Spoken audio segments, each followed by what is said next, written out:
Opa, e aí pessoal, tudo bem com vocês? Sejam muito bem-vindos a mais um vídeo aqui do Resumo de Sucesso e vamos continuar vendo a respeito da regressão linear. No vídeo passado, caso você não tenha visto, eu sugiro que você veja o vídeo, porque esse vídeo é uma continuação do vídeo anterior, onde a gente introduziu o conceito de regressão linear. Eu apresentei a anotação para vocês que nós iremos utilizar ao longo dessa sequência de vídeos e também a gente comentou a respeito do cálculo do erro, a função custo e como os parâmetros da regressão linear está relacionado com a função custo. E aí o que vamos ver agora é sobre o gradiente descendente, que é uma forma computacional e matemática de eu chegar no meu melhor valor de parâmetro visando que eu quero alcançar o menor custo possível. Então nesse vídeo a gente vai entender de um jeito mais computacional, um jeito mais algoritmo, como isso vai acontecer, tá bom? Então vamos lá. Inicialmente, o que é o gradiente descendente? É basicamente o gráfico que é gerado quando eu coloco a função custo em relação à minha função beta. E aí eu gero esse gráfico chamado de gradiente descendente, tá? E no caso, a fórmula que eu irei utilizar para fazer a atualização do valor do parâmetro dentro desse gráfico será essa função aqui, tá? Calma. Inicialmente parece uma fórmula muito jogada, mas a gente vai entender o que cada termo está querendo dizer aqui, certo? Inicialmente, esse BJ é apenas uma forma genérica de eu dizer que eu vou atualizar um dos meus parâmetros, certo? Então, eu vou estar pegando o meu valor antigo do meu parâmetro, vou estar subtraindo desse alfa e multiplicando pela derivada parcial dessa função custo, tá? Então, aqui simbolizando, esse é o parâmetro anterior. Esse alfa é uma constante que a gente chama de taxa de aprendizagem, ela é sempre positiva, certo? E aqui nós temos a derivada parcial da função custo em relação a um determinado parâmetro. Bem, caso você nunca viu derivada, fica um pouco complicada a compreensão desse vídeo. Eu vou detalhar essa derivada, e para não ficar também algo muito jogado, mas é essencial que você tenha pelo menos uma noção básica de como funciona uma derivada, certo? Então, isso acaba sendo um pré-requisito para esse vídeo, ok? Mas, de qualquer forma, se você nunca viu derivada, eu vou tentar explicar da melhor forma possível para você conseguir acompanhar, mesmo nunca tendo acesso muito a esse conceito de uma forma muito aprofundada, certo? Então, aqui tem o meu gráfico, certo? Da função custo sobre o meu beta 1, tá? A gente está utilizando aqui o conceito de eu ter apenas o beta 1, tá? Na minha fórmula de regressão. E digamos que o primeiro valor que eu peguei de beta 1 é esse aqui, certo? E aí, o meu objetivo é fazer com que esse beta 1 chegue nesse valor aqui, onde eu tenho menor custo, consequentemente menor erro, certo? E aí, como é que eu faço através dessa fórmula? Bem, eu não sei se vocês lembram, mas a derivada, ela está muito relacionada a eu avaliar a inclinação do meu gráfico em relação àquele ponto. Então, quando eu faço a derivada parcial da minha função custo em relação ao meu beta 1, eu vou estar avaliando como está a inclinação da reta naquele ponto, do beta 1 na minha função custo. Caso o meu beta 1 esteja aqui mais para a direita, nesse exemplo, eu vou verificar que eu vou ter uma inclinação positiva. Como eu tenho uma inclinação positiva, a minha derivada parcial ela vai ter um valor positivo, e como o meu alfa também ele é positivo obrigatoriamente, eu vou ter que esse valor aqui vai dar positivo, então beta 1 menos o que vai resultar daqui. Então no final o meu beta 1 ele vai ser reduzido e eu vou caminhar aqui para a esquerda, certo? Então eu vou começar a atualizar o meu beta 1 a ponto que ele chegue no menor valor possível, certo? Bem, mas se eu tiver o contrário, Yuri, se o beta 1 for à esquerda, digamos que o meu modelo começou com beta 1 à esquerda. Bom, mesma coisa. A gente vai pegar a mesma fórmula, vamos fazer a derivada parcial para avaliar a inclinação naquele ponto. E a gente vai verificar que vai ter uma inclinação negativa. A partir desse ponto, com uma inclinação negativa, o que é que vai acontecer? A minha derivada parcial vai ter um valor negativo, que vai multiplicar com o alfa, que é a taxa de aprendizagem, que é sempre positiva. Então, o resultado dessa multiplicação vai dar negativa. E vai fazer o jogo de sinal aqui, menos com menos vai ficar mais. Então, meu beta 1 ele vai ser somado com algum determinado valor. Então, logo, eu vou aumentar o valor do beta 1 e ele vai andar para a direita, se aproximando aqui de onde o gráfico possui um menor valor de custo. E se por algum acaso do destino eu já chegar no valor perfeito, de beta 1, né, em que ele já está no ponto mais baixo possível do gráfico, né, de J por beta, né, já está no menor custo possível, a partir do momento que eu verifico a derivada, eu vou ver que ele vai ter uma inclinação nula, porque ele já está em um mínimo local, certo? Então, a partir desse ponto, o que vai acontecer? Eu vou verificar que a minha derivada vai dar igual a zero, então o zero que essa derivada vai ter vai anular a minha taxa de aprendizagem e logo o meu beta 1 não vai ter nenhuma atualização, ele vai se manter no mesmo ponto porque ele já está no melhor ponto possível. Então dessa forma a gente consegue entender que a derivada ela vai ser o ponto-chave para eu garantir a atualização do parâmetro de uma forma em que ele vai caminhando para o lado em que o meu custo, o meu erro é o menor possível, certo? E é dessa forma que ele vai chegando no ponto mais baixo, que aqui a gente chama de mínimo local, tá? Vale ressaltar que a função que eu estou utilizando aqui de exemplo é uma função convexa. Como assim uma função convexa? Ela tem esse formato de cone, de parábola. Então, o mínimo local é igual ao mínimo global. Ou seja, eu tenho apenas um único ponto em que o meu J ele tem uma queda, ele tem um valor baixo, certo? Mas nem sempre essa é uma situação que você vai cair. Pode ter situações em que você vai ter vários pontos em que o J tem um valor ali baixo, né? E aí você vai ter mínimos locais e o mínimo global, que é o menor de todos, certo? Mas no caso aqui, como a gente está introduzindo os conceitos para ficar algo fácil de visualizar, eu estou trabalhando com a função convexa, em que o meu mínimo local é igual ao meu mínimo global, tudo bem? Bem, vamos continuar então avançando. O que eu vou fazer agora é destrinchar para vocês como acontece esse processo da derivada matematicamente falando, tá? A gente vai ver como é a fórmula da derivada parcial. Então, relembrando que a minha função custo de beta 1 é essa aqui, tá? Lembrando que eu estou naquele caso simples, né, em que o meu h, né, a função que descreve a minha reta na regressão linear, ela tem apenas o beta 1, né, beta 1 vezes x. Eu não tenho beta 0 aqui para a gente trabalhar com uma situação simples, tudo bem? Então, tá aqui a fórmula do mean square erro que a gente apresentou no vídeo anterior. E tá aqui o meu valor que eu prevejo, né? Meu modelo vai prever e eu subtraio do meu valor real, enfim, eleva ao quadrado. Vou somar isso para todos os meus pontos e depois divido pela média, tá? Mesma fórmula que a gente já conhece, certo? Bem, a partir daí, o que é que a gente vai fazer? A gente vai aplicar a derivada dessa função, certo? De uma forma que eu estarei olhando apenas para beta 1. Eu vou derivar em relação a beta 1, certo?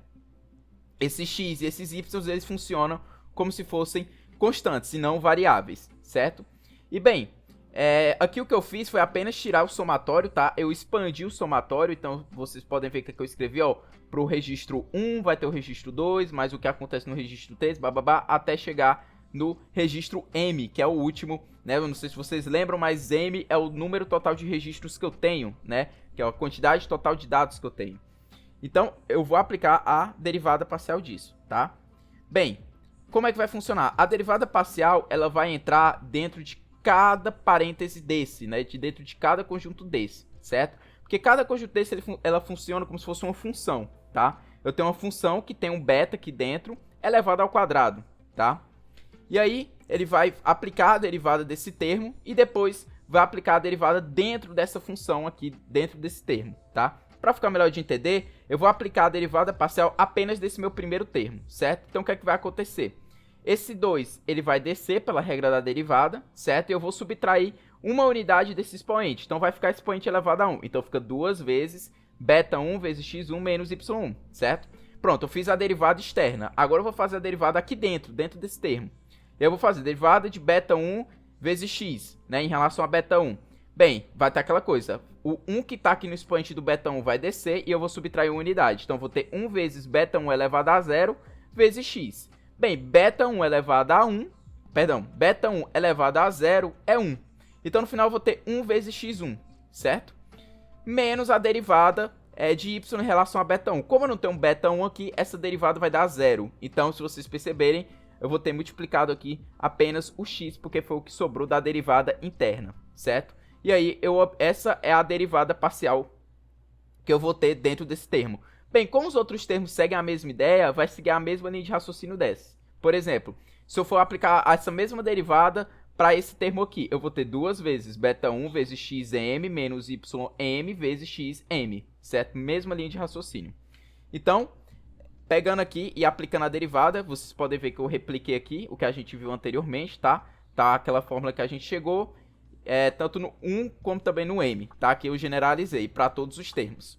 Bem, o 2 que sai multiplicando, né? Esse 2 ele multiplica todos os termos. Então eu posso botar em evidência, então ele vai para fora multiplicando tudo, certo? Esse 2 ele cancela com esse 2 aqui embaixo. E agora faz um pouco mais de sentido por que é que eu coloquei o 2m embaixo, né? Porque nesse momento da derivada, quando a gente está calculando, né, para fazer a atualização de peso, o expoente que fica aqui em cima, ele desce e corta com esse 2. E aí eu fico com uma função um pouco mais fácil de manipular, certo? Então, é por isso que a gente coloca aquele 2 ali junto com o m na divisão, certo? Bem, dando prosseguimento, eu generalizei aqui para um somatório, certo? Então, ao invés de ficar essa quantidade de termos somados, eu simplifiquei para um somatório, tá? Que é bem simples de generalizar, já que a gente já consegue perceber facilmente a repetição que acontece. Então, vou ter beta 1 vezes xi menos yi, tudo isso multiplicado por xi e tudo isso dentro de um somatório, certo? E aqui está o 1 sobre m multiplicado. Então, a gente chega que essa é a fórmula da minha derivada parcial de beta 1 de j beta 1. Então, aqui a gente fecha um pouco o entendimento da derivada, certo? A gente destrinchou aqui uma derivada parcial. A gente também entendeu como a derivada parcial vai auxiliar na atualização dos pesos. Agora o que a gente vai ver é em relação à taxa de aprendizagem. Porque a partir do momento que a gente entende a função da taxa de aprendizagem, a gente vai conseguir compreender aquela fórmula de atualização de pesos, certo? Porque aí a gente tem a taxa de aprendizagem e a derivada parcial. Bem, a taxa de aprendizagem, como vocês viram, ela vai multiplicar o resultado da minha derivada parcial, e é um valor sempre positivo. A intenção dessa taxa de aprendizagem é facilitar que o meu modelo aprenda mais rápido. No entanto, claro, eu tenho que escolher a taxa de aprendizagem de uma forma bacana para que eu não atrapalhe, né? O intuito da taxa de aprendizagem é auxiliar e não atrapalhar. Então, você tem que tomar bastante cuidado, principalmente que é um valor constante e sempre positivo, certo? Então, não é algo que o seu modelo vai estar ali matematicamente atualizando e tal, a ponto de você poder botar qualquer valor aleatório e o modelo vai ajustar isso. Não é que nem os parâmetros, certo? A taxa de aprendizagem é um valor fixo que sempre se mantém. E caso você não escolha uma taxa de aprendizagem muito interessante, pode prejudicar o aprendizado do seu modelo. Bem, mas vamos entender um pouquinho mais, tá? Bem, se eu colocar uma taxa de aprendizagem muito pequeno, né? Se eu botar um valor de alfa muito pequeno, o gradiente descendente ele vai ter uma velocidade muito lenta, né? A descida desse gradiente descendente, né? O processo de eu chegar no mínimo global, né? Daquele gradiente descendente vai ficar muito lento. Por quê? Porque eu vou estar pegando um valor muito pequeno de alfa, né? Um valor muito pequeno, tipo 0.000001, por exemplo, e eu vou estar multiplicando pelo valor da minha derivada parcial. Então eu vou estar reduzindo mais ainda esse valor, certo? Então ele vai dar passos cada vez menores, porque eu vou reduzir o beta 1 por um valor muito pequeno, entendeu? Então eu vou demorar mais para chegar no meu valor. Reduzir ou aumentar, né? Eu vou caminhar, eu vou atualizar o beta 1 com valores cada vez menores, né? Reduzindo ou aumentando, certo? E se eu colocar uma taxa de aprendizagem muito alta, né? Por exemplo, se eu botar o alfa igual a 10, por exemplo, né? A descida do gradiente descendente pode ultrapassar o mínimo, né, global e ficar convergindo e divergindo, né? Como assim? Ele vai ficar esse vai e volta, né? Vai ter hora que ele vai chegar perto do mínimo, mas ele pode acabar passando do mínimo e pegando resultados piores, né? E acabar divergindo, né? Ou seja, ele não vai conseguir chegar nesse mínimo global, certo? O conceito de divergir e convergir é o seguinte: quando eu falo que ajuda a convergir, é porque ele vai ajudar a chegar no mínimo global, que é onde a gente quer chegar. E se eu falar divergir, é porque ele está demorando para chegar, ele não está conseguindo chegar nesse mínimo global, que é o nosso objetivo, certo? Então, o risco de eu botar uma taxa de aprendizagem muito alta é do meu modelo ficar indo e voltando, né, e nunca chegar nesse mínimo global. Então, tem que ser algo ali na média, né? Não ser algo muito pequeno e nem ser algo muito elevado. Mas entre os dois, o muito pequeno, ele é mais preferível porque você converge, você apenas demora mais para convergir. Mas você botar um valor de alfa muito elevado pode prejudicar no aprendizado do seu modelo e dificultar ele chegar no mínimo global, certo? Bem, como eu também falei para vocês, a taxa de aprendizagem é uma constante, não é algo que o modelo atualiza. E aí você deve estar dizendo, tá, Yuri, mas como isso não atrapalha em termos do aprendizado, não seria bacana o modelo ficar mexendo nisso? Pronto, é isso que a gente vai ver agora, tá? Bem, aqui o que é que ele fala, né? À medida que chegamos no mínimo local, mínimo global também, no exemplo que a gente está trabalhando, né, de função convexa, o gradiente descendente irá automaticamente reduzir os seus passos. Por isso, não necessitamos atualizá-lo junto aos parâmetros beta, né? Então o que ele está dizendo aqui é que a própria fórmula ela já vai reduzindo os seus passos, né? À medida que você vai chegando no mínimo global, a ponto de ajudar você a convergir, né? E por isso você não precisa se preocupar em ficar atualizando a taxa de aprendizagem. Como é que isso acontece? Bora lá. Peguei aqui a função convexa, né, do custo pelo beta 1. E eu vou pegar esse trecho aqui, tá? Digamos que o meu beta 1 estava aqui, fiz a derivada parcial e eu avaliei essa inclinação. Atualizei o beta 1, vim para cá, pego a inclinação novamente. Atualizo o beta 1, pego a inclinação novamente. Se vocês perceberem, comparando o que eu tinha aqui com o que eu peguei aqui e com o que eu tenho agora, vocês podem ver que a inclinação ela vai cada vez mais reduzindo, ela vai se aproximando de zero, porque quando eu chegar nesse ponto aqui de mínimo global, a minha inclinação é nula. Então o processo desse ponto até chegar no mínimo global é a minha inclinação e se aproximando do valor zero. Ou seja, a minha derivada parcial ela vai ficar cada vez mais próxima de zero. Então ela vai cada vez mais assumindo valores menores, certo? E por isso, né, como a minha taxa de aprendizagem ela é um valor fixo e eu vou estar multiplicando pela minha derivada parcial, que cada vez mais vai ter valores menores, automaticamente os passos vão ficando cada vez menores por causa disso. Então eu não preciso ficar modificando a taxa de aprendizagem. O próprio modelo já vai fazer a redução dos passos automaticamente, para justamente ajudar o meu beta 1 chegar ao ponto de mínimo global, ao meu modelo a convergir para um local onde o meu custo vai ser mínimo, certo? E aí normalmente você... Calma, pronto. E aí você deve estar se perguntando, tá, ok, Yuri, eu entendi porque que a taxa de aprendizagem pode ser uma constante, eu entendi o problema se minha taxa de aprendizagem for muito pequena, eu também entendi o problema da minha taxa de aprendizagem for muito alta. Então, qual seria o valor ideal para escolher? Normalmente, os valores que as pessoas utilizam é o 0.01, 0.001 e algumas variações disso, né? Tipo 0.03, 0.003 e assim vai. Depende de modelo para modelo, isso é algo também que depende de cada caso, né? Mas normalmente a faixa de valor que é trabalhada é essa, certo? E bem, o que eu trago aqui para vocês é uma visualização quando o meu modelo tem o beta 0 e o beta 1, certo? Então tem um beta 0 e tem um beta 1 aqui, ok? E aí a minha derivada parcial, né, pegando qualquer beta, ele vai aplicar na fórmula aqui que a gente já conhece de função custo. E no nosso caso, que eu só tenho beta 0 e beta 1, vai ficar da seguinte forma. A minha derivada parcial em relação a beta 0 vai ser idêntico ao que eu tenho quando eu aplico com beta 1, como a gente já viu. Só que a diferença é que eu não vou ter um x acompanhando aqui, como vocês podem ver. Essa é a única diferença. Por quê? Porque o meu beta 0 ele é um termo isolado. Então, quando eu faço a derivada aqui dentro, né, o beta 1 vezes x vira 0, porque eu não tenho o beta 0, e o beta 0 aqui vai virar 1, certo? Porque, enfim, a derivada eu vou descer o expoente e vai ficar 1 menos 1, 0, beta 0 elevado a 0 é igual a 1. Então, eu vou ter um termo 1 multiplicando aqui para o beta 0. E para o beta 1, como o beta 1 acompanha o x, eu vou ter ele multiplicando aqui o x1, certo? Lembrando que o x1 é se referindo à minha primeira feature, tá? Que no nosso exemplo do vídeo passado seria o tamanho do apartamento em metros quadrados, certo? Então aqui eu tenho as duas derivadas de forma isoladas, tá? E aí a partir disso, né, a gente tem as duas fórmulas de atualização de pesos. Então a atualização do beta 0 funciona dessa forma. Eu pego o valor passado, subtraio da taxa de aprendizagem, que é uma constante, eu defino esse valor, multiplicado pela derivada parcial em relação a beta 0. E eu pego o beta 1, para atualizar o beta 1 eu pego o beta 1 anterior, subtraio da taxa de aprendizagem, que é uma constante, né? E eu multiplico pela derivada parcial da minha função custo em relação a beta 1, tá?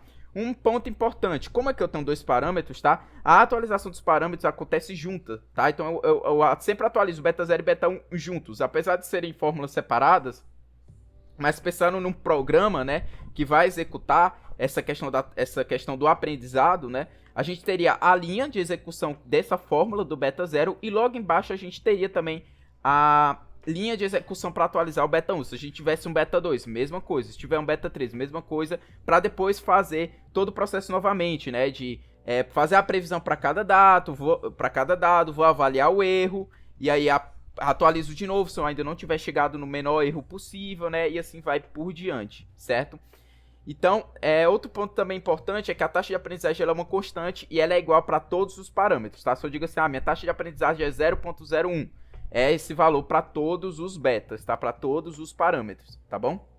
Bem, graficamente, o gráfico da função custo pelo beta 0 e o beta 1, ele já tem uma visão mais tridimensional por eu ter 2 parâmetros, certo? E caso eu tenha mais de 2 parâmetros, tipo 3, 4 parâmetros, já é mais complicado eu ter uma visualização de gráfico, porque eu já tenho muitas dimensões, certo? Mas aqui com 2 parâmetros ainda dá pra gente ter uma visualização. Se vocês perceberem, eu vou ter tipo uma visão tridimensional, né? Vou ter quase que uma rede, né? Um tapete, enfim, coisa do tipo. E aqui eu ainda estou adotando uma visão convexa, né? Em que meu mínimo local é igual ao meu mínimo global, certo? Que seria uma situação fácil de se trabalhar, perfeita para o nosso modelo aprender, certo? E aí, isso é algo que eu vou pedir para vocês exercitarem a imaginação, mas baseado nos exemplos que a gente viu do beta 1, dá para imaginar que o beta 0 e o beta 1 vão se atualizar juntos, de forma em que eles vão chegar cada vez mais nessa região vermelha, que seria o meu mínimo global. Então, o beta 0 ele vai atualizando de uma forma em que ele vai descendo para cá, ao mesmo tempo que o beta 1 vai se atualizando também de uma forma que ele vai descendo para cá, e assim ajudando a convergir o modelo, certo? E assim eu consegui chegar no mínimo global, que é o ponto em que a minha função de custo, né, minha função de erro, tem o menor valor possível. E dessa forma a gente consegue já ter uma visão computacional de como o modelo, né, vai chegar no beta 0 e no beta 1 ideal, né? Apenas por aquela ideia, né, da derivada parcial. Bem interessante isso, né, pessoal? Então, pessoal, para facilitar um pouco a visualização, né, no caso de eu ter 2 betas, né, eu vou aproveitar para trazer uma visualização animada que eu acredito que vai complementar esse vídeo, né, e ajudar na compreensão, né, e não ficar só na imaginação de vocês, tá? Então, o Lucas produziu esse exemplo, tá? O link do post que ele fez no LinkedIn eu vou estar deixando na descrição como crédito, tá? E ele fez uma animação justamente do gradiente descendente com uma regressão linear em que eu tenho 2 betas, né? No caso aqui ele chama de teta, né? Então teta 1 e teta 0, mas é análogo ao beta 0 e beta 1, é só questão de analogia, né? De notação, né? E aqui ele usa o Mean Squared Erro, né? O MSE. Se vocês observarem, né?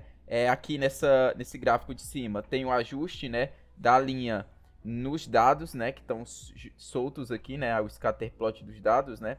E aqui tem justamente um gráfico mostrando como o número de interações, né? Tá chegando em um Mean Squared Erro cada vez menor. E aqui nós temos o gradiente descendente, que a gente pode ver que ele inicia bem aqui e à medida que vai fazendo, né, as interações, ele vai descendo aqui até chegar no parte do mínimo global, né? Que seria onde está esse X. Se vocês perceberem também, aqui no começo, né, da animação, ele desce muito rápido, né? Ele tem passos longos, né? Mas se você ver, à medida que ele vai chegando no mínimo global, ele vai tendo passos cada vez menores, né? Se você ver aqui o alfa dele, que é a taxa de aprendizagem, ele usou como 0.01. E a gente viu que é uma constante, né? E à medida que eu vou chegando no mínimo global, eu vou tendo passos cada vez menores devido àquela lógica da derivada, né? Então, vocês podem ver que dessa forma eu consigo convergir, né? E já tem um ajuste bem interessante aqui da regressão linear, certo? E bem, pro vídeo de hoje é isso, né? No próximo vídeo a gente vai ver como é que a gente pode já chegar no valor exato de beta 0 e beta 1 através de uma fórmula, tá? Vai ser um vídeo mais matemático, a gente vai ver como, caso a gente fosse fazer esse modelo na mão, né? Como é que eu poderia já chegar no valor de beta 0 e beta 1 sem eu precisar fazer esse processo computacional de ficar atualizando os pesos. E essa visão, né, essa parte, apesar de ser muito teórica, ela ajuda muito a gente a compreender mais a questão da derivada e a influência do beta 1 e do beta 0, né, no modelo de regressão linear univariada, certo? Então é isso, pessoal, pelo vídeo de hoje. Eu espero que vocês tenham gostado e até o próximo vídeo.